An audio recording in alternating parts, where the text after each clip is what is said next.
Hello दोस्तों, मैं जाकिर हुसैन आपके अपने यूट्यूब चैनल जेडएस क्लासेस में स्वागत करता हूं। आइए एक बार फिर से हम लोग ज्योग्राफी की एमसीक्यू श्रृंखला को आगे बढ़ाते हुए इस वीडियो के अंतर्गत जो है हम लोग हिमनद के बारे में पढ़ेंगे। हिमनद से एमसीक्यू करेंगे क्वेश्चन। और जो है मतलब हिमनद का अर्थ जो है यहाँ पर कि बर्फ से पिघल कर निकलने वाली नदियाँ। तो चलिए देखते हैं, क्लास जो होगी बहुत ही महत्वपूर्ण होगी और हम लोगों को हर एग्ज़ाम में एक एक नंबर जो है बहुत ही मुशक्क़त से मिल रहा है। तो चलिए स्टार्ट करते हैं।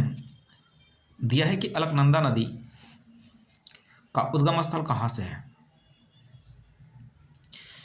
मिलम हिमनद, पोर्टिंग हिमनद, सतोपथ हिमनद, बंदरपुछ हिमनद, इनमें से कोई नहीं या उपयुक्त में से एक से अधिक। तो देखिए, जो हमारी अलकनंदा है, अलकनंदा, भागीरथी, ठीक है, गंगा, ये सब जो है एक साथ मिलती रहती हैं। तो जो अलकनंदा नदी का उद्गम स्थल है वह है सतोपथ हिमनद। सतोपथ हिमनद से ये निकलती है। राइट ऑप्शन जो होगा सी होगा। अगला प्रश्न है कि सबसे बड़ा हिमनद निम्नलिखित में से कौन सा है। कंचनजंगा, रुंडुन, केदारनाथ, गंगोत्री, इनमें से कोई नहीं या एक से अधिक। तो सबसे बड़ा हिमनद जो है वह है आपका गंगोत्री। राइट ऑप्शन जो होगा सी होगा। अगला प्रश्न, निम्नलिखित में से कौन सा भारत का सबसे बड़ा ग्लेशियर है। सबसे बड़ा ग्लेशियर, क्या गंगोत्री ग्लेशियर, ट्रॉन्गटन ग्लेशियर, सियाचिन ग्लेशियर, सफात ग्लेशियर, इनमें से कोई नहीं है एक से अधिक। तो निम्नलिखित में से कौन सा भारत का सबसे बड़ा ग्लेशियर है, वह है आपका सियाचिन ग्लेशियर। राइट ऑप्शन जो होगा सी होगा। अगला प्रश्न है कि खारी नदी जिस अपवाह तंत्र का अंग है वह कौन सी अपवाह है। ठीक है, यह सागर है या खाड़ी है। खारी नदी अरब सागर, आंतरिक अपवाह, अनिश्चित अपवाह, बंगाल की खाड़ी, इनमें से कोई नहीं। तो देखिए, जो खारी नदी का अपवाह तंत्र है वह है बंगाल की खाड़ी का। और आप बता सकते हैं कि बंगाल की खाड़ी जो है किस दिशा में स्थित है, भारत के किस दिशा में स्थित है। अगला प्रश्न है कि निम्नलिखित में से कौन सी नदी का उद्गम स्थल भारत में नहीं है। कोयल नदी, शांख नदी, ब्रह्मपुत्रा नदी या ब्राह्मणी नदी। तो यह नदी जो है, ब्रह्मपुत्र नदी जो है, इसका उद्गम स्थल जो है भारत में नहीं है। तो आप कमेंट सेक्शन में बताएंगे कि ब्रह्मपुत्र नदी जो है, ठीक है, ब्रह्मपुत्र नदी को चीन में किस नाम से जाना जाता है और यह कहाँ, भारत में कहाँ से प्रवेश करती है। ये दो चीज़ें आपको बताना है और इसका उद्गम स्थल भी आपको बताना है। तीन मैंने चीज़ दिया कि चीन में इसको किस नाम से जाना जाता है, यह जो है इसका उद्गम स्थल कहाँ है और ये भारत में किस स्थान पर प्रवेश करती है और जहाँ प्रवेश करती है वहाँ पर इसको किस नाम से जाना जाता है। नेक्स्ट क्वेश्चन है कि दक्षिण भारत की नदियाँ प्रमुख रूप से निम्नलिखित में से कौन सा अपवाह तंत्र रखती है। क्या आर्य, मतलब आर्य कहने का मतलब है कि इस प्रकार से मतलब आर्य के समान रहती है, या खंडित टुकड़ी में रहती है ऐसे, या वृक्षनुमा मतलब ऐसे चली गई फिर ऐसे, फिर ये ऐसा सिस्टम में चल रही है।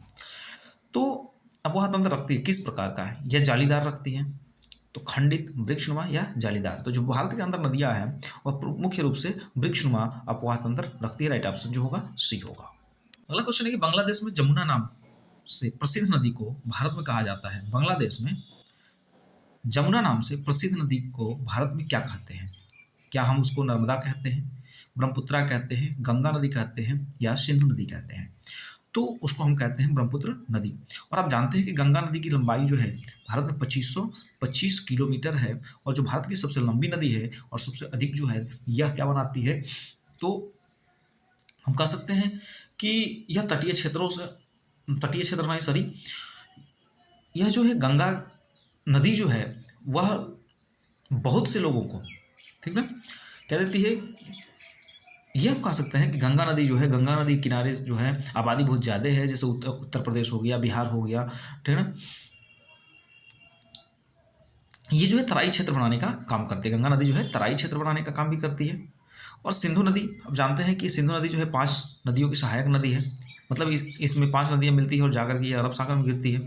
नर्मदा नदी, यह जो है आपका भ्रंश घाटी से होकर के निकलती है। अगला प्रश्न है कि सिंधु नदी और जास्कर नदी का संगम कहाँ पर होता है। क्या पंचनद, मतलब 5 नदियों का समूह पंचनद में होता है, विजयपुर या बीजापुर, कटिहार या लद्दाख। तो सिंधु नदी और जास्कर नदी का संगम जो होता है वो लद्दाख में होता है। राइट ऑप्शन जो होगा डी होगा। अगला प्रश्न, निम्नलिखित में से कौन सी नदी एक ज्वारीय मुख नदी का निर्माण करती है? ज्वार नद मुख का निर्माण करती है, एस्चुरी का निर्माण करती है, नर्मदा, कावेरी, गंगा या कृष्णा? तो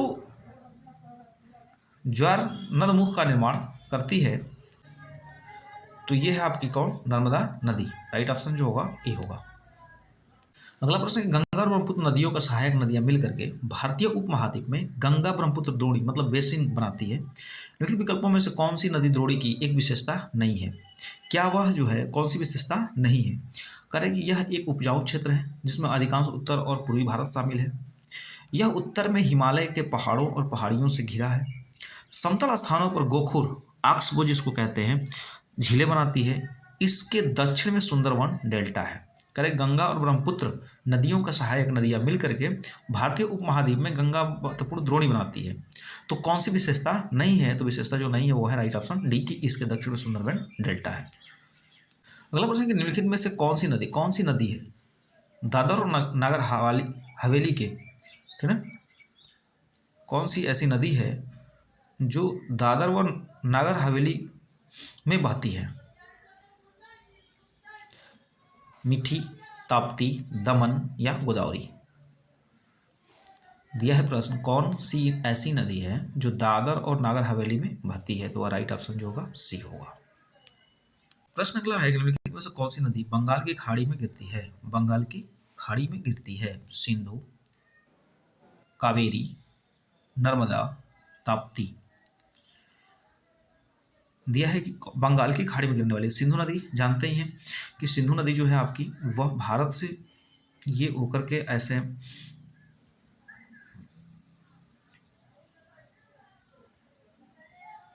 भारत से तो यहाँ से निकल करके और यहाँ पे जाकर के अरब सागर में गिर जाती है। नर्मदा नदी जो है ये निकलती है मध्य प्रदेश, ठीक ना, और जा करके ये भी जो है अरब सागर में। ताप्ती नदी, तो ये नर्मदा और ताप्ती जो है जो अब भ्रंश घाटी से होकर के बहती है। भ्रंश घाटी क्या है कि दो चट्टानों के बीच से होकर के गुजरना काट करके। तो ये कावेरी नदी जो इधर बहती है, ठीक है ना, और तो कावेरी नदी जो है बंगाल की खाड़ी में गिरती है। तो राइट ऑप्शन जो होगा आपका बी होगा। अगला प्रश्न दे रखा है, चिनाब, रावी, ब्यास, सतलज और जमुना नदी किस राज्य से होकर बहती है? जम्मू एवं कश्मीर, पंजाब, हरियाणा, हिमाचल प्रदेश? इनमें से कोई नहीं है एक से अधिक। तो चिनाब, रावी, व्यास, सतलज और जमुना नदी जो है किस राज्य से होकर बहती है? तो वो बहती है हिमाचल प्रदेश से, और यह जा करके जो है किस में मिलती है? सिंधु नदी में मिलती है। किससे? सिंधु नदी में आपकी मिल जाती है, ठीक ना, और यही पांचों नदियां मिलकर सिंधु नदी का निर्माण करती है, जो जा करके, ठीक ना, कहाँ गिरती है? तो ये गिरती है आपकी अरब सागर में। अगला प्रश्न, निम्नलिखित में कौन सा ब्रह्मपुत्र नदी का उद्गम स्थल है? गंगोत्री, लहासो झील, मानसरोवर झील या गोमुख? तो ब्रह्मपुत्र नदी का जो उद्गम स्थल है वह है आपका मानसरोवर झील। राइट ऑप्शन जो होगा सी होगा। अगला प्रश्न, निम्नलिखित में से कौन सा युग्म सम्मिलित नहीं है? सतलज नदी भारत और पाकिस्तान, एंडीज पर्वत अर्जेंटीना और ब्राजील के बीच में है, नील नदी मिस्र और सूडान के बीच बहती है, नियाग्रा फॉल्स यूएसए और कनाडा के बीच? तो देखिए कह रहा है कि इसमें निम्नलिखित में से कौन सा युग्म सम्मिलित नहीं है? तो वह है एंडीज पर्वत, वह अर्जेंटीना और ब्राजील के बीच नहीं है। राइट ऑप्शन जो होगा बी होगा। अगला प्रश्न, निम्नलिखित नदियों में से कौन सी अध्यारोपित अपवाह प्रणाली, ठीक है, सुपर इम्पोज्ड ड्रेन सिस्टम तो का एक अच्छा उदाहरण है अध्यारोपित अपवाह का? गोमती, ब्रह्मपुत्रा, स्वर्ण रेखा या गंगा? दिया है कि अध्यारोपित अपवाह प्रणाली का अच्छा उदाहरण है कौन? तो वह है आपका स्वर्ण रेखा नदी। राइट ऑप्शन जो होगा सी होगा। अगला प्रश्न कि भारत और नेपाल दोनों देशों से होकर बहने वाली नदी मेची इनमें से किसकी सहायक नदी है? गंगा, गंडक, गोदावरी, महानंदा? तो भारत और नेपाल देशों से होकर बहने वाली नदी मेची इनमें से किसकी सहायक नदी है? क्या गंगा की है, गंडक की है, गोदावरी की है, महानंदा की है?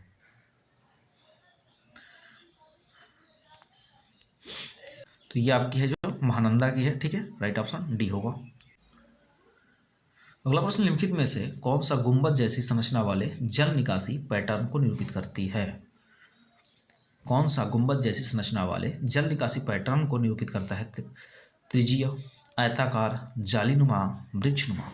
तो यहाँ पे राइट ऑप्शन जो होगा त्रिज्या, ऐसे, ठीक है। सॉरी, त्रिज्या, त्रिभुजी की बात कर रहा है, त्रिज्यानुमा है। तो त्रिज्यानुमा जो होती है, ठीक ना, हिस्सा, तो वह गुंबद जैसी संरचना बनाती है और उसी पैटर्न को निरूपित करता है, तो वह त्रिज्या होता है। राइट ऑप्शन जो होगा ए होगा।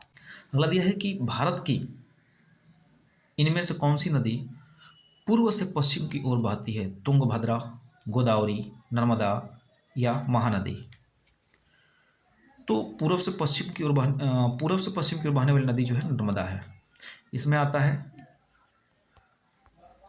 नर्मदा, ताप्ती, माही, ठीक ना। ये जो नदियाँ जो है ये कहाँ बहती है? पूर्व से पश्चिम की ओर बहती है। इस प्रश्न के सांगपो और दिहांग किस नदी का अन्य नाम है? ब्रह्मपुत्र, सिंधु, जमुना या गंगा? तो इसका नाम जो है ब्रह्मपुत्र का है। क्या है? ब्रह्मपुत्र का है। जब नदी जो है यह चीन के मानसरोवर झील के पास से निकलती है तो वहाँ पर चीन में इसका नाम सांगपो रहता है, लेकिन जब भारत में प्रवेश करती है तो वहाँ पर नाम दिहांग रखा जाता है, और जब भारत में प्रवेश करके आती है तो वहाँ पे क्या नाम पड़ता है इसका? ब्रह्मपुत्र। इसलिए राइट ऑप्शन जो होगा आपका ए होगा। अगला प्रश्न है कि ब्रह्मपुत्र उन प्रमुख नदियों में से एक है जो कई सहायक नदियों के साथ कई देशों में प्रवाहित होती है। निम्नलिखित में से कौन सी ब्रह्मपुत्र की सहायक नदी नहीं है? ब्रह्मपुत्र उन प्रमुख नदियों में से है जो कई सहायक नदियों के साथ कई देशों में प्रवाहित होती है, ठीक। लेकिन कौन सी ब्रह्मपुत्र की सहायक नदी नहीं है? क्या वह दिहांग है, सुवर्णिसी नदी है, तीस्ता नदी, तमसा नदी? तो राइट ऑप्शन जो होगा आपका डी, तमसा नदी। अगला प्रश्न, निम्नलिखित में से कौन सी नदी अरब सागर में गिरती है? गोदावरी, लूनी, साबरमती या कृष्णा नदी? तो देखिए, जो नदी अरब सागर में गिरती है वह है आपकी साबरमती। बाकी गोदावरी, लूनी और कृष्णा नदी जो है ये दक्षिण भारत की तरफ बहने वाली नदियां हैं, ये इस साइड में निकलती है नदियां, ठीक है। गोदावरी है, लूनी है और कृष्णा है। साबरमती जो है इधर आती है। तो देखिए यहाँ पर जो साबरमती नदी मैंने बताया कि देखिए समानता याद करेंगे, समानता, समानता मतलब पूर्व से पश्चिम की ओर बहने वाली नदी कौन से? साबरमती, माही, नर्मदा और ताप्ती। ये चारों नदियाँ जो है आपकी किधर बहती है? पूर्व से पश्चिम की ओर बहती है, अरब सागर में गिरती है। अगला प्रश्न है, केंद्र शासित प्रदेश दादर और नागर हवेली से होकर प्रवाहित होने वाली प्रमुख नदी कौन सी है? पिंजाल, दमनगंगा, नर्मदा या पार? तो ये जो है दमनगंगा है। राइट ऑप्शन जो होगा बी होगा। अगला प्रश्न है, गोदावरी नदी का उद्गम किस स्थान से होता है? कुर्ग की पहाड़ियाँ, यमुनोत्री या गंगोत्री या ब्रह्मगिरी की पहाड़ियाँ? तो गोदावरी नदी का उद्गम स्थल जो होता है वह होता है ब्रह्मगिरी की पहाड़ियों से होता है। राइट ऑप्शन जो होगा सी होगा। अगला प्रश्न, निम्नलिखित में से कौन सी नदियाँ पश्चिमी दिशा की ओर बहती हैं और अरब सागर में मिलती है? गंडक, कोसी नहीं, महानदी और कृष्णा ये भी नहीं, लूनी और कावेरी ये भी नहीं, क्योंकि लूनी जो है देखिए एक मौसमी नदी है। जब बरसात होती है तो नदी बन जाती है, फिर चला जाता सूख जाती है। नर्मदा और ताप्ती ये मैंने बताया भ्रांस घाटी से होकर बहने वाली है, जो मध्य प्रदेश से निकलती है अमरकंटक की पहाड़ियों से, और ये जो होती है पश्चिम की ओर बहती है। तो राइट ऑप्शन जो होगा डी होगा। नेक्स्ट प्रश्न है कि निम्नलिखित में से कौन सी नदी है जो अंडमान और निकोबार द्वीप समूह में बहती है? सिमसंग, सोमेश्वरी, कल्पोंग, मुखराह? तो ये जो है कल्पोंग है। राइट ऑप्शन जो होगा सी होगा। अगला प्रश्न है कि उत्तर प्रदेश में स्थित त्रिवेणी संगम कौन सी नदियां मिलती हैं? गंगा, जमुना और सरस्वती यही है। राइट ऑप्शन जो है ठीक है ए, और ये इलाहाबाद प्रयागराज में, ठीक है।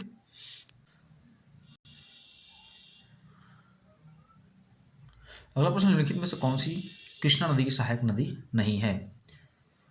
घटप्रभा, मंजीरा, मूसी, तुंगभद्रा? तो ये है मंजीरा। राइट ऑप्शन जो होगा बी होगा।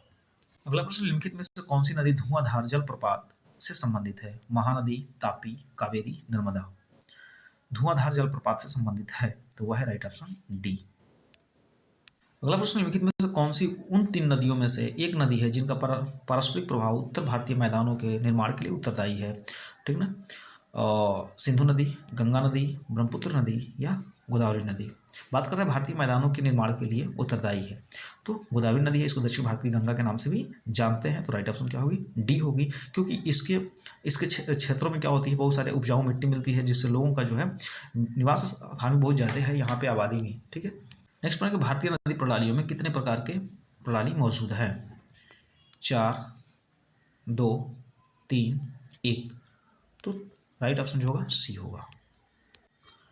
सॉरी, राइट ऑप्शन सी नहीं, 2 होगा, ठीक है। राइट ऑप्शन जो होगा आपका कितना होगा? राइट ऑप्शन जो होगा बी होगा, ठीक है।